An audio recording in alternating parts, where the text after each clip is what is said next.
Assalamualaikum warahmatullahi wabarakatuh. Kita ketemu lagi. Sudah agak lama kita break kemarin. Ini adalah masih di bab 2 ya, bab 2. Ini adalah seperti sebuah komik sebetulnya, komik ilmu pengetahuan, tapi nggak spesifik untuk jurusan tertentu, untuk kita semua juga penting. Kenapa? Karena ini membahas tentang bagaimana ekonomi itu berjalan. Jadi kalau kita mau hampir semua kegiatan kita kan berbau ekonomi. Mau kita belanja, mau kita saving artinya nabung atau apapun, basisnya adalah kegiatan ekonomi kan, termasuk juga tentu membeli gitu ya, investasi dan seterusnya. Nah, di beberapa bab sebelumnya kita sudah membahas cukup banyak tentang banyak hal. Nah, ini kita masuk ke share and share alike, yaitu tentang sosialisme. Sebelumnya sudah dibahas juga tentang pasar bebas, Adam Smith, Invisible Hand. Nah, banyak orang yang melihat bahwa idenya Adam Smith ini tidak berjalan seperti yang diharapkan. Contoh misalnya, bangun pabrik tapi cuma kepake setengah. Ya. Terus misalnya, ini balik lagi ya, bahwa ini adalah sebuah pemikiran-pemikiran gitu. Nah, ada yang mikir misalnya, kenapa mempekerjakan beberapa pekerja sampai meninggal, padahal yang lain juga kelaparan gitu ya, karena nggak punya pekerjaan. Terus misalnya, kalau kain itu harganya murah, kenapa para pekerja itu malah memakai pakaian yang jelek gitu? Harusnya kan semua kekayaan ini bisa menguntungkan semua pihak. Yang perlu dilakukan adalah bekerja sama. Terus kita sebaiknya manggil kita apa ya, kayak kolektivitas itu artinya kebersamaan gitu lah ya. Enggak gitu. Di sini ditulis anti individualis, sosialis saja. Makanya itulah muncullah sosialis, kira-kira gitulah sederhananya. Jadi itu istilah saja untuk awalnya berharap bahwa semua itu bekerja sama sehingga semua mendapatkan manfaat. Nah, masalahnya bekerja sama itu memang nggak semudah itu. Ini diceritakan bahwa masing-masing dari mereka punya cara sendiri-sendiri untuk bekerja sama. Isu atau ide tentang sosialis ini bergulir terus gitu ya. Tapi disampaikan bahwa dia bisa bergulir karena nggak betul-betul dites. Kalau dites pasti berantem deh. Kira-kira gitulah ide yang disampaikan di cerita ini. Misalnya dia nyebutin ada beberapa lah nama-nama yang terkenal sebetulnya. Termasuk juga Friedrich Engels yang hidup tahun 1820 sampai 1895. Engels ini melakukan perjalanan dari Jerman, di mana ayahnya punya pabrik di sana, sampai ke Manchester, pusat dari industri kain di Inggris dan kota industri pertama di dunia. Waktu Engels di sana, dia lihat ke daerah-daerah kawasan miskin. Dia juga nulis The Condition of Working Class in England in 1844. Konklusinya adalah ya pokoknya jelek aja, kondisinya nggak bagus. Tahun 1844 itu bisa dibilang tahun boomnya. Engels itu memprediksikan akan ada crash lagi di 1847. Yang kemudian permasalahan ini sampai membawa ke revolusi. Crashnya terjadi benar di 1848. Revolusi kemudian terjadi di seluruh Eropa kecuali Inggris. Ya, Inggris hampir aja terjadi. Di tahun yang sama, Engels dan kemudian juga ada filosofer dari Jerman, namanya Karl Marx, mempublikasikan namanya Manifesto of the Communist Party. Manifesto Partai Komunis. Nah, waktu itu komunis itu istilah lain lah dari sosialis gitu. Dia nanya berapa orangnya? Ya, kita aja berdua gitu. Manifesto komunisnya itu pendek dan jelas sebetulnya. Tapi isinya adalah semua teori terkait dengan sejarah, yang intinya adalah ada yang dinamakan kelas yang berjuang.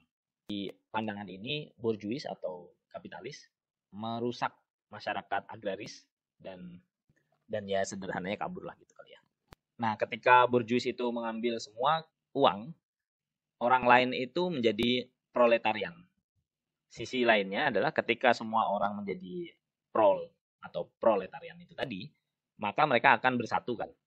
Yang akhirnya semua proletarian itu membuat si bourgeois takut pergi, terus akhirnya si proletarian ini menjalankan pabrik.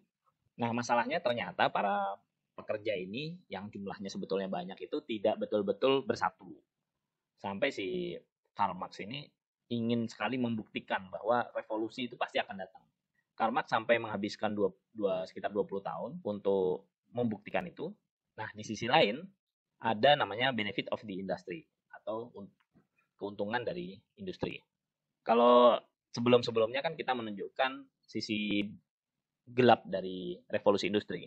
Nah, kita lihat sisi positifnya. Siklus bisnis itu kadang naik ya, memang kadang turun.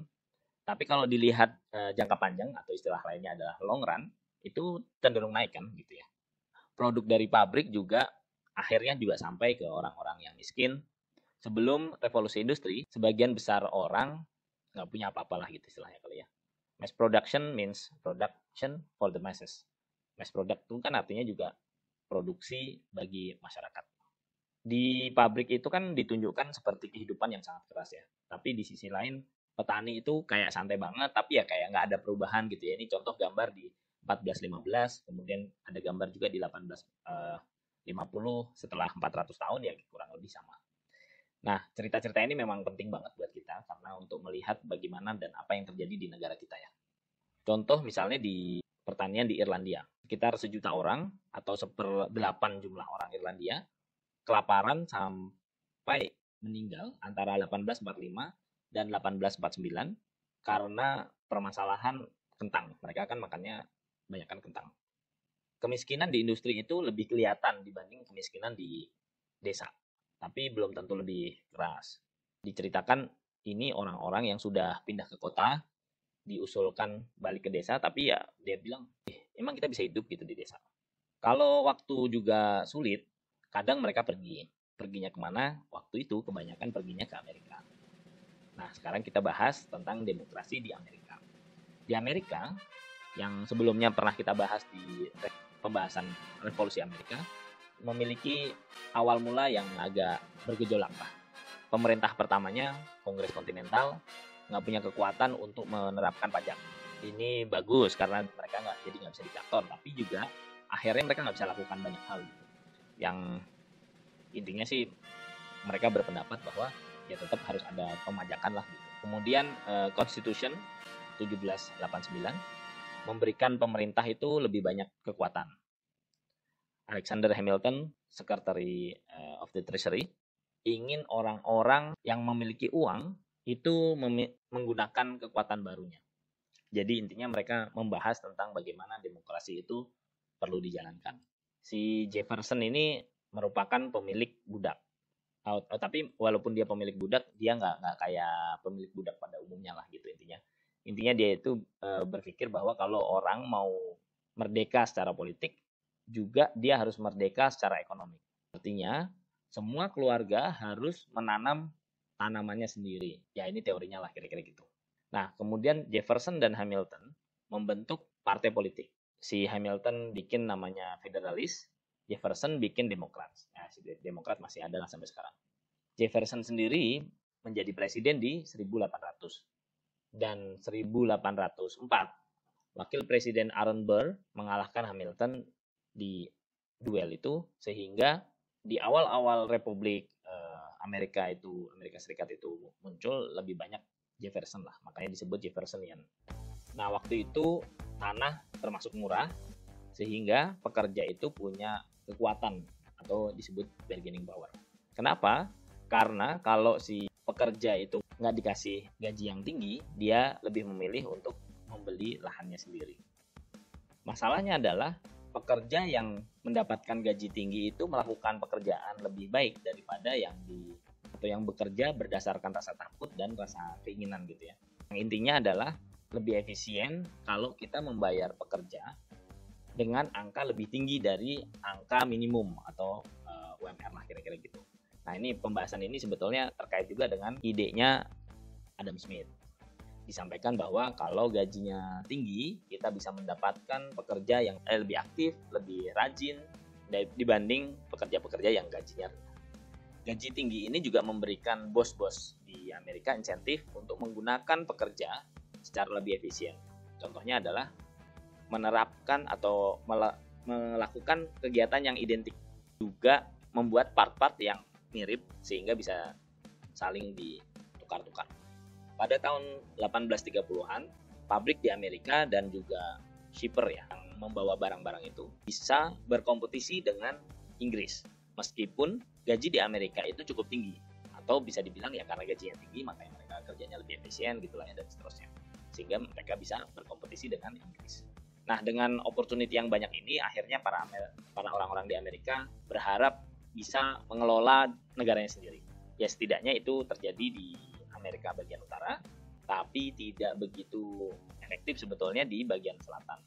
Waktu itu bagian selatan menyalahkan masalahnya pada tarif besarnya pajak gitu ya, dan juga banker. Tapi mereka sebetulnya lupa tuh masalah besarnya itu apa, yaitu adanya di selatan memang masih banyak slavery ini perbudakan, yang di utara udah hampir nggak ada. Sehingga kita sekarang membahas tentang perbudakan in the land of the free, di lahan yang merdeka. Masuk ke video berikutnya, kita pisah videonya, kita selesaikan di sini. Wassalamualaikum warahmatullahi wabarakatuh.